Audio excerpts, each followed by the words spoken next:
Hi guys, welcome back to my channel. So he's back again this year. I'm happy to be here, I'll tell you. Oh, come on. For his annual Christmas episode. And this year we had a bit of a debate as to what we were going to make. Well, I remembered when you were kids that whenever I came up with something new, and there's a secret ingredient in this, you liked it. So I thought maybe we'd relive that experience. Yes. Yeah. This time of year we always like to turn to the family recipe box. Oh yes, thanks to Paula. Yes, your my cousin, who came up with this little idea and put a bunch of family recipes in it when my parents got married for my mom. Many of the original recipes are still in here, and in fact I'm going to be making one of them. And then the other thing that's fun about this recipe box is it really is, I think, a time capsule. It is. Because it shows all of these great newspaper clippings, magazine articles, you see the advertisements and what was trending, and you used to stick a lot of those in here. And I mean stick. I know. So the recipe my dad really wanted to make was this relic, which I remember as a kid, you making this all the time. Well, this only goes back to 1976, so you were quite young. Yes, I was. And there it is. I remember this cake because it was something you could whip up just with things in the pantry. I see little notes that you've made over the years to, I guess, perfect it. I guess it was a hint because you can see how well worn it is. So he's gonna make this one for you. I, on the other hand, found this other recipe that I thought you guys would really love to know how to make. Here's your recipe, which is this little archive. My teenage cousin at the time I think she even put the date, 1971, made this recipe for chocolate turtles. And I've always been intrigued by it. I've never made it until recently. I always loved them.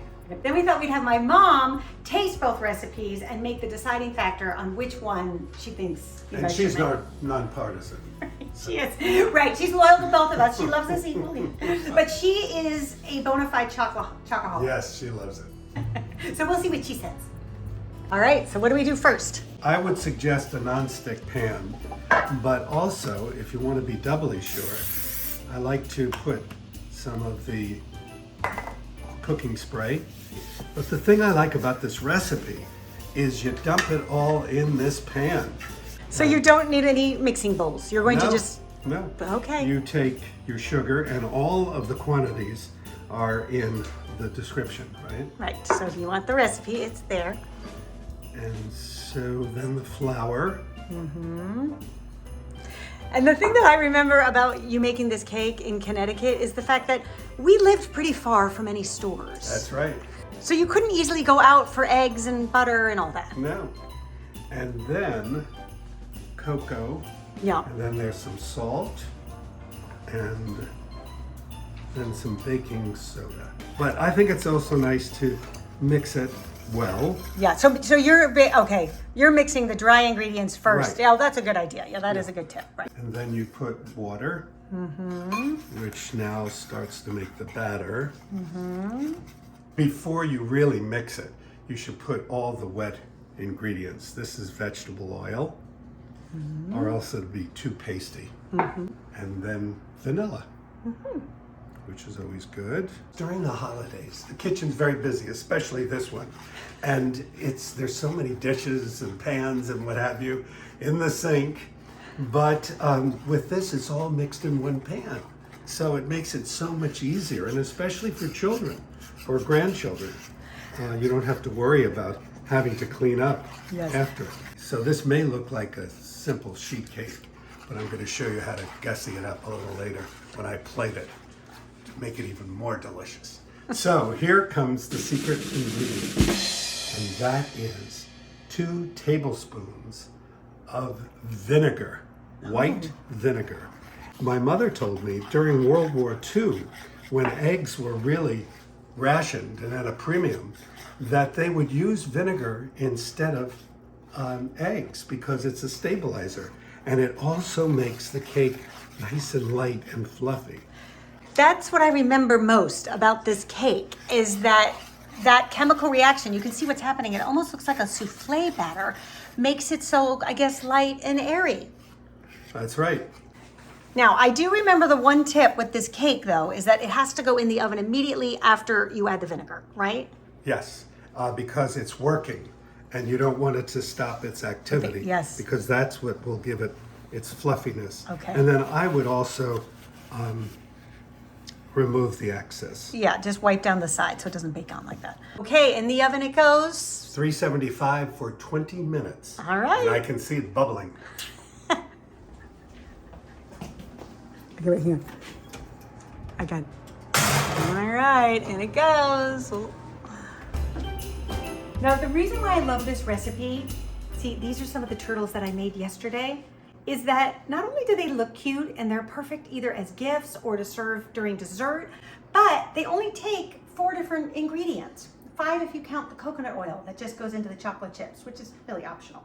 So I love that just around the holiday time because you're buying so much food and ingredients anyway. To keep something really simple, I just think is great. So here is the first step, which is to use store-bought caramels. This is what it called for in the recipe. And I have to love these old vintage recipes because so many of them used packaged ingredients like this. I think now it's a trend to make everything from scratch, and I definitely kind of fall into that camp most often.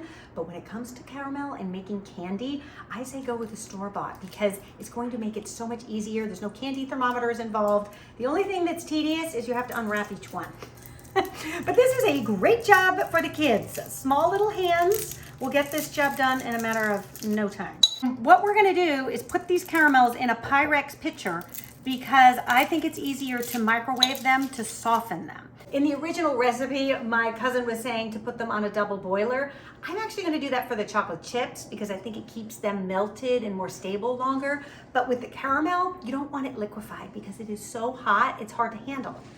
So that's one little revision I made on the recipe, but I think it works really well in the microwave.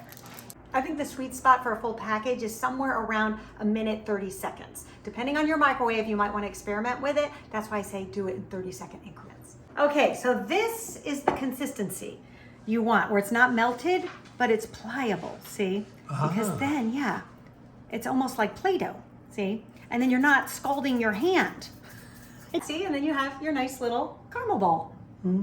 Then the next thing you want to do is get your pecans. So I have seen turtles made all over the internet with different designs. I personally am a traditionalist and I like it to look like a turtle. I think that's what makes them cute.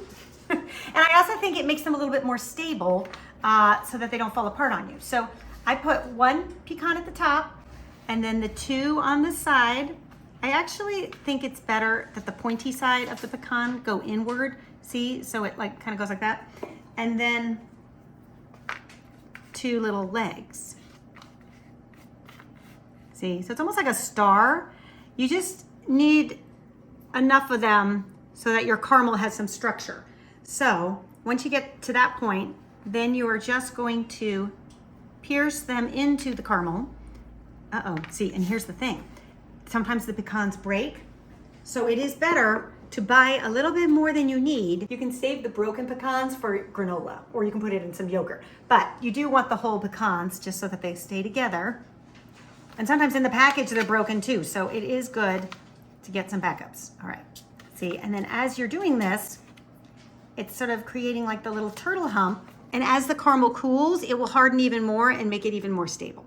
And if during the process your caramel cools too much and it hardens again, just pop it back in the microwave for another 30 seconds and it will soften back up. Voila. All right. Just how I remember. This looks pretty good.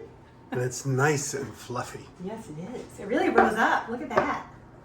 Yeah. All right, we'll let that cool. So if you don't have a double boiler, you can actually make a double boiler with 2 pots that are roughly the same size. So my bottom pot is filled with water. I'm gonna put this on a medium-high heat, or sometimes you can even just get it going, put it to boil and then put it down to simmer once you put the chocolate in.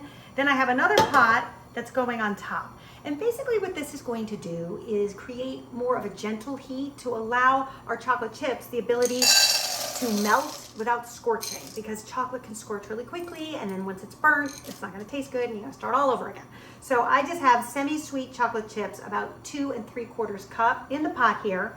Another little tip is I like to add 2 teaspoons of coconut oil to this because it really helps make the chocolate a little bit more silky and smooth once it's set. It also makes the chocolate a little bit smoother and more liquidy, which I think helps when you go to spread it onto our little caramel mounds here. It'll take a little bit of time, but just watch it and keep it stirring. And then once it's fully melted, you can just put it down to like a low simmer just to keep it warm. And you'll see it's so much easier this way than the microwave. See, and then once it's nice and smooth like this, you are good to go.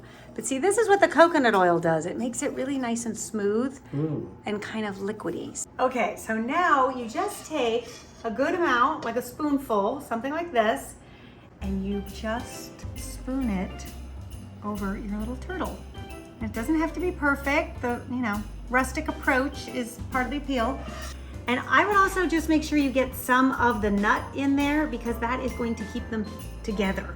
It sort of works as the glue. I'm using semi-sweet chocolate because I just think it's really a good complement with the sweetness of the caramel because the caramel is so sweet, but you could use milk chocolate or even dark chocolate. The finishing touch, and I really would not skip this step because this is what makes them so delicious, is a little bit of this fleur de sel sea salt. Because the combination of the caramel and the chocolate with the salt is so great. It really is delicious. Now, if you're just really not on board with the salt, you could use some chopped nuts would be good. You could add some chopped cranberries or maybe some crushed candy cane. But I really love the salt. I just think the combination is so great. Another tip with the salt is just give it a minute. See, I did this too quickly. See how the salt is melting into the chocolate? So if it's too hot, the salt will melt. But if you start to allow it to cool a bit, it'll stay on top. You just want it to set into the chocolate. You don't want it to melt into the chocolate. In order for these to set up, because we put the coconut oil in, so it's going to take a little bit longer for the chocolate to set up, I just place these in the fridge for 15 minutes. However, a word to the wise, do not serve them immediately from the fridge because they will be hard as rocks and people will pull their teeth and fillings right out of their heads. It'd be terrible. So I would just make sure that you pull it out maybe an hour before you want to serve it. They'll still be set up, they won't melt. It's just this initial setting, they need the refrigeration. See how light and airy and springy it is. Yes. And it's so delicious. It's real fudgy. Well, the funny thing too is it has a tint of red to it, almost like traditional red velvet cake before they started putting. Yeah, well, they say color. that you can use vinegar. It's very good in red velvet cake. Yeah, but it definitely has that texture. So you have your little piece here. Okay, this looks fab. Now I'm going to put some powdered sugar on top. Yeah, so just a little bit. Gussy it A up little with dusting of snow. And this is the way I like to serve it. And then I put a nice dollop of vanilla ice cream. There we go. And that's it. That's a little chintzy on the ice cream. yeah, that's enough. You don't want too much. And then I like to do fudge, hot fudge. Oh my gosh, yes. Which is just delicious. Oh wow, okay, yes. And very decadent during the holiday season. And then, of course, my favorite, because I love nuts. So I love to do my slithered almonds. Yes. And then a nice red raspberry Ooh, yeah. for Christmas time. And from the garden, Beth's beautiful garden, a little bit of mint. Look at that. And voila. This is a great holiday dessert, and it only took one pan. It did. Look at that. All right, so All let's right. get the critic. Now, the moment of truth. Mother, are you ready? I'm ready. The golden spoon. The golden spoon or fork. You're asking me to choose Yes. between my husband and my daughter. I know, it's terrible. But I Take your time. Take your time. There you go. Make sure you get a little fudge. What are your first impressions? Or she won't make her decision until... Yes, you can't decide until you try my turtles. Oh, this is delicious. Bet you can't just eat one. Bite. I know. She's going for 2 bites. Oh no, I gotta beat the 2-bite challenge. Okay, here we go. No, but describe it for people who are watching. Like, what does it taste like? Well, It's chocolatey. It's delicious. The ice cream is perfect with the hot fudge. yeah. The whole thing is heaven. What on a scale of 1 to 10? What would you give it? 10. Ooh, It's this really is going to good. be tough, Missy. This is gonna be tough. Yeah. It's really good. Oh, wait, no, Wait, come no, on, no, we have to wait. take that safe room for the Oh, turtles. jeez. Oh my gosh, she's gonna be sick and then Stop she won't her. like the Oh, turtles. my gosh.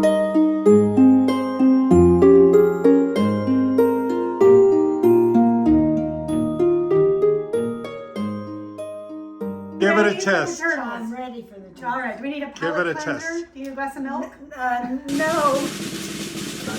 Yeah, now cut it in half just so you can try a little bit. All right, go ahead. Well, I love Ooh. turtles. Yes, now you gotta chew it, you know, for a lot of caramel there, but Now be honest. be honest. Just a minute, let her savor. Yeah. So you have the salt and that semi-sweet chocolate and then But then you miss the vanilla ice cream and the fudge. right, you don't get any of that. Uh-huh. So it's really more of a 1, 2, 3 punch. Right. Well, Okay. you know, You know, I like these. They're very good, and you're right about the salt. the salt makes The it. salt is good with the caramel. But Oh, come on! Maybe she needs another taste. I love this. Yeah. This is very good. This But- is more maybe for tea time. Mm-hmm. well, what's the winner? Well, wait, what's the score? I have to see how I did. I Right. can just lose. I 1 can to see 10. how close I got to victory. 1 to I 10. can't do that to my 1 to daughter. 10. I Come love my on. daughter. I can't possibly. And in fairness, I think you all should make both recipes because I think they're both worthy. However, for your personal preference, what does the score of this one get?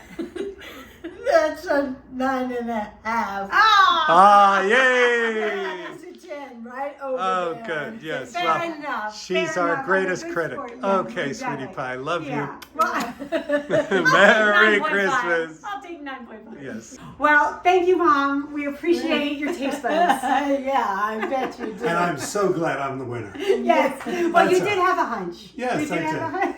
Well, I just wanted to say it's always fun being here. Yeah. And Merry Christmas to everyone. To everyone, from our house to yours, we hope you guys have a very Merry Christmas. Make the cake. It's And a Happy New Year. It's from the campaigning for the cake. Make the cake, make the turtles. And I'll see you at the gym. Yes, we'll see you at the gym. You let us know what you like best. All right, you guys. We'll see you back here next time. Happy New Year. Merry Christmas. Bye. If you missed my live yesterday on Kitsch.com, not to worry, you can get caught up in the replay. The link is in the description, and there you'll be able to see all of my holiday snacks and hacks that will save you both time and money this year. Hope to see you over there.